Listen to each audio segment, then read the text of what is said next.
ओम नमः सिद्धेभ्य नमो जीर्णाणम। सभी को सादर शुद्धात्म वंदन।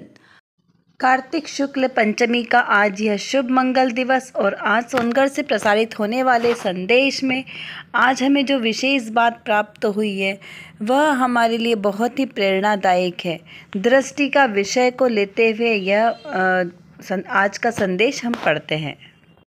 यह संदेश पूज्य बहन श्री बहन के वचनामृत के 343 नंबर के बोल के ही का ही एक आगे वाला पार्ट है। पूर्व की कक्षा में हमने ए और बी दो भाग का वाचन किया। अभी हम ये सी भाग का आज हम पढ़ते हैं कि इसमें कौन सी विशेष बात है। इसमें लिखा है कि वस्तु को पाना, उसमें स्थिर रहना और आगे बढ़ना सब पुरुषार्थ से ही होता है। देखिए यहाँ पुरुषार्थ प्रधान यह संदेश है कि पुरुषार्थ बाहर जाता है, उसे अंतर में लाओ। आत्मा में जो सहज स्वभाव है वे पुरुषार्थ द्वारा स्वयं प्रकट होंगे। यहाँ किन 3 बातों पर विशेष हमें ध्यान देना है? वस्तु को पाना, उसमें स्थिर रहना और आगे बढ़ना। ये 3 ही कार्य पुरुषार्थ है। देखिए संसार में प्रत्येक प्राणी ही पुरुषार्थ करता है, क्योंकि पुरुषार्थ यानी आपकी शक्ति लेकिन आपकी वो शक्ति किधर जा रही है, कौन सी दिशा में आपकी शक्ति कार्य कर रही है, वो इम्पॉर्टेंट है। देखिए एक सिंपल सा एक उदाहरण देखते हैं कि एक व्यक्ति था, उसकी कार खराब हो गई। उसमें 4 मित्र बैठे थे।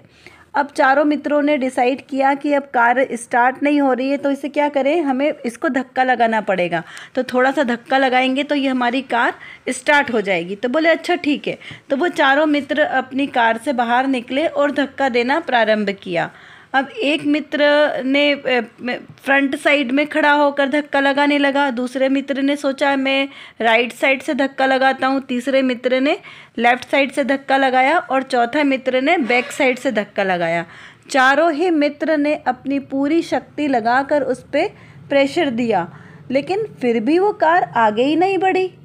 अब वो सारे लोग परेशान हो गए कि हम इतनी मेहनत कर रहे, 1 घंटा 2 घंटा हो गया, हमने अपनी सारी एनर्जी लगा दी, लेकिन ये कार आगे क्यों नहीं बढ़ रही है।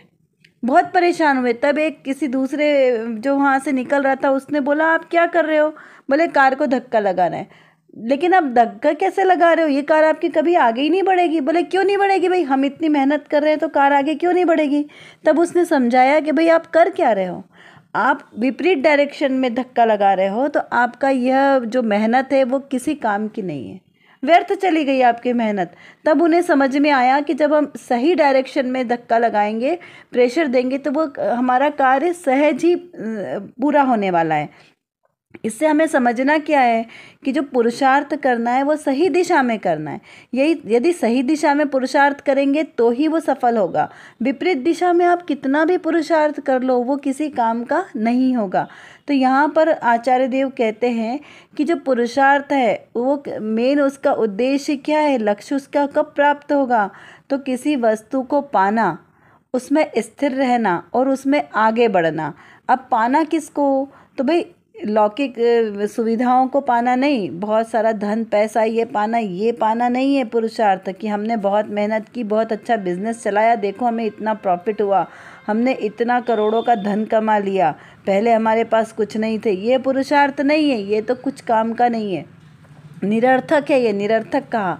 यहाँ पुरुषार्थ से मतलब है अपनी आत्मिक शक्ति को प्राप्त करना, अपनी आत्मिक शक्ति को जानना। तो आपने क्या पाया, क्या आपने अपनी आत्मिक शक्ति को पाया, अपने आत्मस्वरूप को पाया, अपने आत्मस्वरूप का आपका जो स्वभाव है वो स्वभाव पाया आपने, वो पाना वो आपके लिए कार्यकारी है। तो यहाँ पे सम्यक दर्शन, सम्यक ज्ञान, सम्यक चारित्र, ये 3 चीज़ें रत्नंत्र है, ये मूल रत्न है। तो क्या आपने इनकी प्राप्ति की? सम्यक दर्शन क्या आपने अपने आत्म स्वभाव की पहचान की? यदि उसे पाना तो उसे पाना कहा कि हमने आत्म स्वभाव को पाया, अपने स्वरूप को पहचाना। फिर जब हमने अपने आत्म स्वरूप को पहचान लिया तो अब स्थिर कहाँ रहना है, अपने स्वरूप में स्थिर। निस्वरूप गुप्ता, अपने स्वरूप में स्थिर हो जाओ, उसमें गुप्त हो जाओ, क्योंकि वहीं पे सब सुख का साधन है। अब उससे बाहर मत जाओ। क्या कहा यहाँ पे, वस्तु अपने आत्मस्वरूप को पाना, अपने ही आत्मस्वरूप में स्थिर रहना और अपने ही आत्मस्वरूप में आगे बढ़ना, यानी कि उसी में लीन हो जाओ, उसी में निमग्न हो जाओ, उसी अपने आत्मस्वरूप में ही डुबकी लगाओ। तो यह जो सब पुरुषार्थ है, ये पुरुषार्थ कार्यकारी और ये हमारे आत्मिक ये सच्चे पुरुषार्थ से ही होगा, ये बाहर पुरुषार्थ से नहीं होगा। बाहर में हम कितने भी जप तप व्रत पूजन कर लें, दया दान आदि के भाव कर लें, इन सब से अपने आत्मस्वरूप की प्राप्ति नहीं होगी। ये सब पुण्य बंध का कारण जरूर हो सकते हैं, लेकिन आत्मा के प्राप्ति का कारण ये नहीं हो सकता है। उसके लिए हमें यहाँ से वस्तु का स्वरूप, सच्चा वस्तु का स्वरूप समझकर उसकी तरफ हमें ध्यान लगाना है, उसका निर्णय करना है, तब हमारा पुरुषार्थ सार्थक होगा। क्या कहा? बाहर में सच्चे देव शास्त्र गुरु जिनवाणी जिन धर्म जिनागम, ये तो हमारे लिए एक मार्ग है, एकमात्र मार्ग है, वो सच्चे मोक्ष मार्ग को दर्शाने वाला, वो सीढ़ी है हमारी। लेकिन जब हम सीढ़ी से चढ़ते हैं तो वो सीढ़ी हमारे लिए बहुत उपयोगी है, काहे के लिए? ऊपरी मंजिल पर जाने के लिए। लेकिन क्या हम उस सीढ़ी को पकड़ कर रखते हैं? क्योंकि अगर वो सीढ़ी नहीं होगी तो हम ऊपर पहुंच नहीं पाएंगे। लेकिन सीढ़ी को छोड़े बिना हम ऊपर पहुंच सकते हैं क्या? नहीं पहुंच सकते।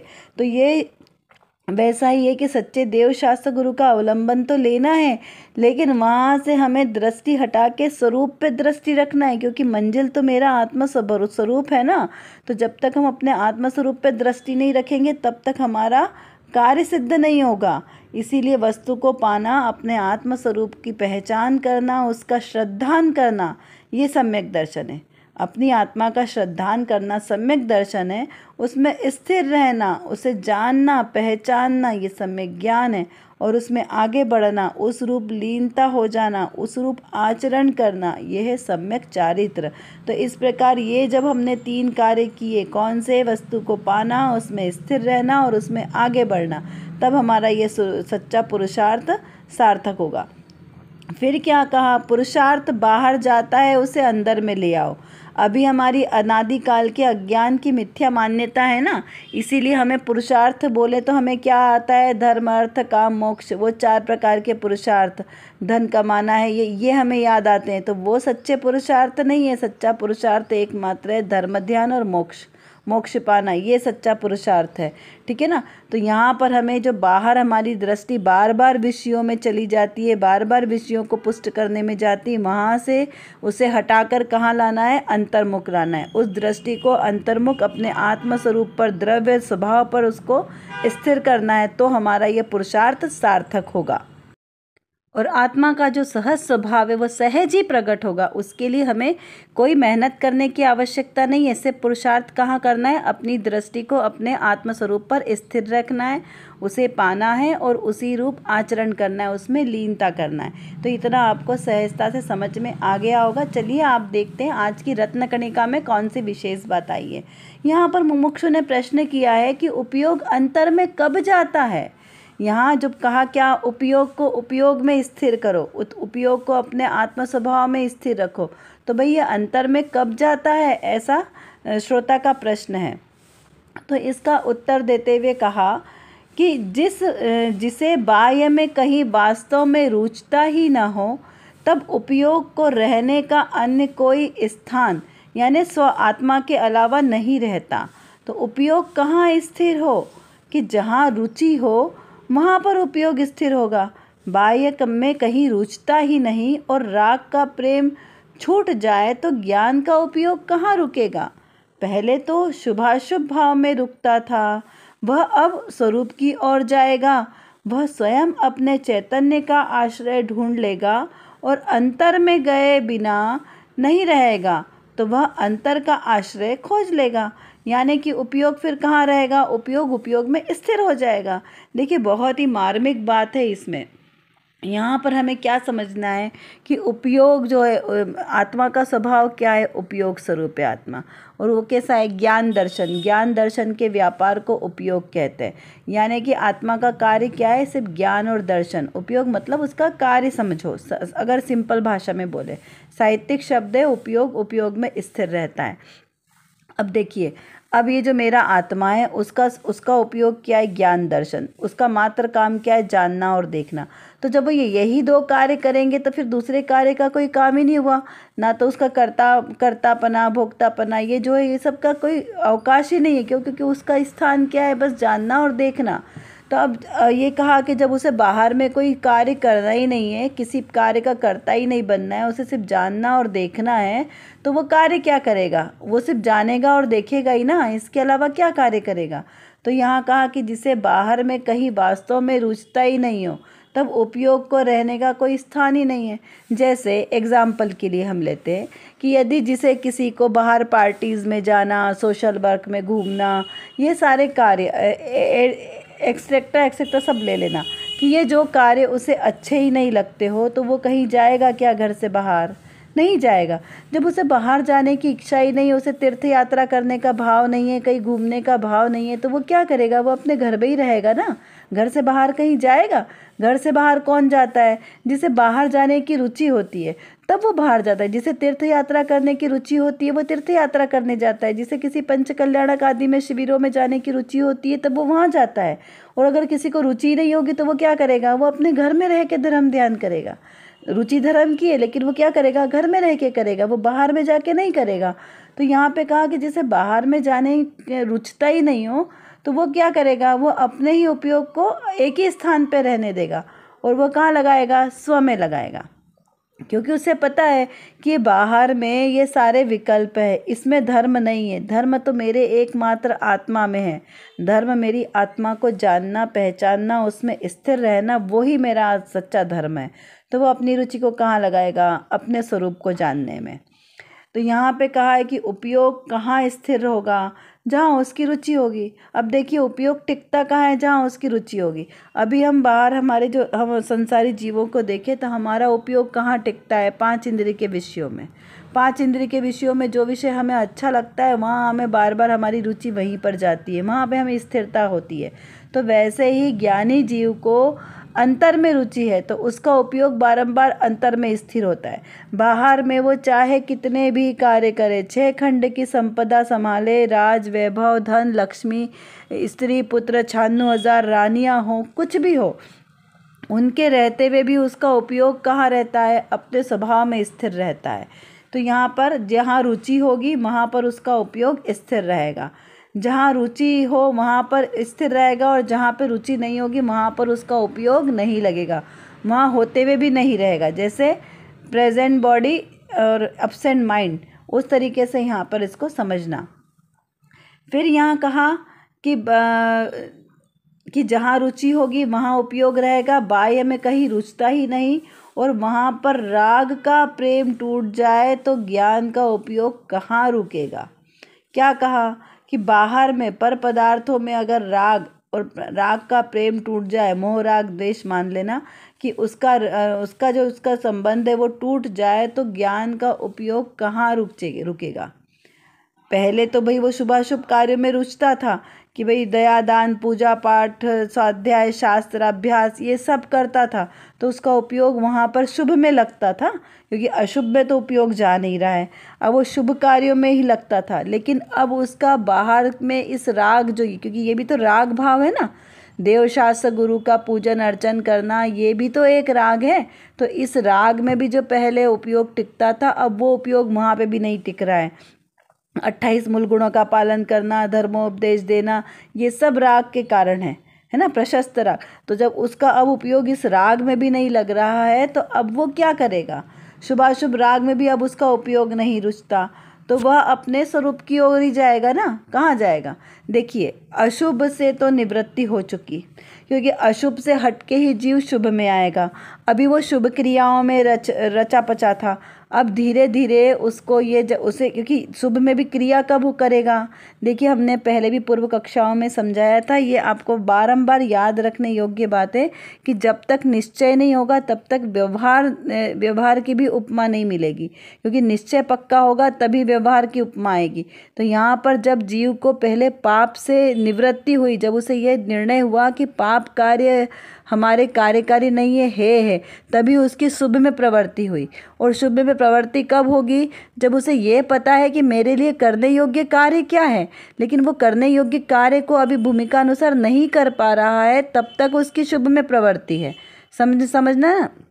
बहुत सूक्ष्म बात है कि शुभ में प्रवृत्ति भी कब होगी, तब उसे शुद्ध का अनुभव, उसे पता है कि शुद्ध का ज्ञान है उसे कि शुद्ध तो यही अवस्था है कि एकमात्र अपने ज्ञायक स्वभाव का अवलंबन लेना यही कार्यकारी है, यही पुरुषार्थ है। लेकिन उस पुरुषार्थ को जब तक वो नहीं प्राप्त कर रहा है तब तक उसकी क्रिया कहाँ चल रही है, शुभ में चल रही है। अब उसे धीरे धीरे दृढ़ता आई और उसकी क्रिया, शुभ क्रियाओं से भी उसका मन जब अरुचि होने लगी, तब वो जीव कहाँ जाएगा, तो वो शुद्ध में जाएगा।